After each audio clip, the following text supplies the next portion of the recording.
হাদিসে এই ব্যাপারে সুস্পষ্টভাবে সতর্ক করা হয়েছে।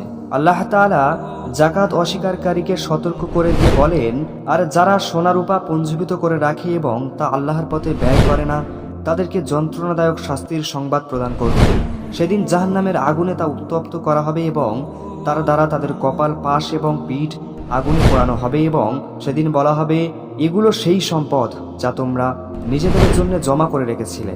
সুতরাং এখন এই সম্পদ জমা করে রাখার স্বাদ গ্রহণ করো। যারা যাকাত আদায় করবে না তাদের ব্যাপারে রাসূলুল্লাহ সাল্লাল্লাহু আলাইহি ওয়াসাল্লাম কঠিন ভাষায় সতর্ক করেছেন। হাদিসে এসেছে, হযরত আবু হুরায়রা রাদিয়াল্লাহু তাআলা আনহু হতে বর্ণিত, রাসূলুল্লাহ সাল্লাল্লাহু আলাইহি ওয়াসাল্লাম বলেছেন, সম্পদের মালিক যাকাত আদায় না করলে সেই সম্পদ জাহান্নামের আগুনে গরম করে তক্তা বানানো হবে, তারপর তা দিয়ে তার উভয় পাশ ও কপালে দাগ দিতে থাকবে। আল্লাহ তাআলা তার বান্দাদের মাঝে ফায়সালা করা